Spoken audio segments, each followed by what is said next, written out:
त्वदीय पाद पंकजम नमामि देवी नर्मदे। जब गुरु शंकराचार्य भी मां नर्मदा के किनारे गए तो मां नर्मदा की उछलती हुई लहरों को देखकर उन्होंने भी यही कहा कि त्वदीय पाद पंकजम नमामि देवी नर्मदे। नर्मदा जो जनमानस को पावन और पवित्र करने वाली है, उसी नर्मदा की कथा आज हम सब श्रवण करेंगे। नर्मदा महापुराण की कथा आदरणीय मार्कंडेय ऋषि के द्वारा धर्मराज युधिष्ठिर को सुनाई गई थी और यही कथा नैमिषारण्य की भूमि पर विराजमान परम आदरणीय श्री सूत जी शौनकादिक ऋषि को सुनाते हैं। अब यहाँ मैंने एक तीर्थ स्थान का नाम लिया है, नैमिषारण्य। जानते हैं आप सभी नैमिषारण्य?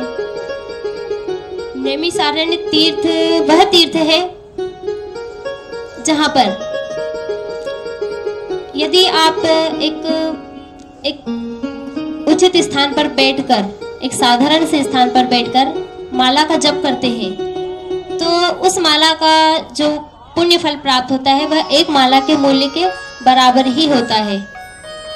किंतु नैमिषारण्य तीर्थ भूमि ऐसी है जहां पर यदि आप एक माला फेरोगे तो आपको उस माला का पुण्य फल 1000 माला के बराबर प्राप्त होता है। एक बार जब ब्रह्मा जी सृष्टि की रचना कर रहे थे तब सभी साधु संतों ने कहा कि प्रभु आपने सृष्टि की रचना की है, सब कुछ बनाया है, किंतु आपने ऐसा तो कोई स्थान बनाया ही नहीं जहां पर हम साधु संत बैठकर भगवान की तपस्या कर सके। आपने यदि सृष्टि पर ऐसा कोई स्थान बनाया है तो आप हमें बताएं। तब ब्रह्मा जी ने कहा कि ऐसा तो कोई स्थान मैंने नहीं बनाया पृथ्वी पर जहां पर सभी साधु संत बैठकर तपस्या कर सके, भगवान का भजन कर सके और उन्हें उस भगवान के भजन में, तपस्या में किसी भी प्रकार का कष्ट ना हो। तब ब्रह्मा जी ने सभी साधु संतों से कहा कि एक काम करिए, आप ही हमें बताइए कि मैं वह स्थान कहां पर बनाऊं।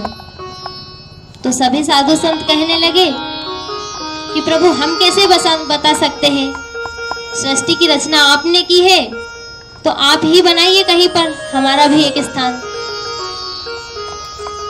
अब ब्रह्मा जी विचार में पड़ गए कि क्या किया जाए। साधु संत भी विचार में कि हमारे लिए तो कोई जगह बनाई नहीं, अब हम कहाँ जाएं, हम कहाँ पर तपस्या करें। तो ब्रह्मा जी ने कहा ठीक है, काम करते हैं, जिनकी आप तपस्या करोगे, जिनका आप भजन करोगे, उन्हीं के पास चलते हैं, उन्हीं से पूछते हैं, वही बताएंगे कि हमारे लिए कौन सा स्थान उचित है तपस्या के लिए। अब भगवान ब्रह्मा जी निकले हैं, सभी साधु संत निकले हैं, भगवान विष्णु के धाम पर गए और वहां जाकर सभी साधु संतों ने कहा, ब्रह्मा जी ने कहा कि हे प्रभु आप ऐसा कोई स्थान हमें बताइए जहां हम तपस्या कर सकें, आपका भजन कर सकें, आपका गुणगान कर सकें और उसमें किसी भी प्रकार की कोई बाधा ना आए। तब भगवान ने कहा कि यह मेरा सुदर्शन चक्र, यह मेरा जो सुदर्शन चक्र है, इसकी जो नौमी है वह जहां भी जाकर ठहरेगी वहीं पर यह तीर्थ बना दिया जाए।